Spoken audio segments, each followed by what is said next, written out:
நடிகர் தனுஷுடைய 50வது படம் வெற்றிகரமா அமையணும் அப்படின்றதுக்காக குடும்பத்தோட குலதெய்வ கோவிலுக்கு போய் வழிபாடு செஞ்சிருக்காங்க.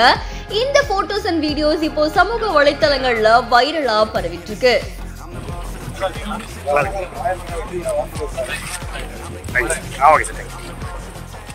தேனி மாவட்டம் ஆண்டிப்பட்டியில் இருக்கக்கூடிய முத்தரங்கா கிராமத்துல நடிகர் தனுஷ் அவர்களுடைய குலதெய்வமான கஸ்தூரி அம்மன் மங்கம்மாள் கோவில் இருக்காமா. இந்த கோவிலுடைய புனரமைப்பு பணிக்காக நடிகர் தனுஷுடைய தந்தையான இயக்குனருமான கஸ்தூரி ராஜா அவர்கள் பெரிய நிதி உதவியை கொடுத்திருக்காங்களாம். அது மட்டும் இல்லாம இந்த கோவிலுடைய கும்பாபிஷேகம் போன மாசம் தான் முடிஞ்சிருக்கு. சோ இதுக்கு நடுவுல தனுஷ் அவர்கள் இயக்கி நடிச்சிருக்கிற அவருடைய 50வது திரைப்படம் ராயன் வர 26ஆம் தேதி உலகம் முழுக்க ரிலீஸ் ஆக போகுது. சோ அந்த படம் வெற்றி அடையணும் அப்படின்னு சொல்லி பல ரசிகர்கள் ஏற்கனவே வாழ்த்து தெரிவிச்சிட்டு இருக்காங்க. இதுல இந்த திரைப்படத்துல தனுஷ், அவருடைய அண்ணனான செல்வராகவன், SJ சூர்யா நிறைய பேர் நடிச்சிருக்காங்க.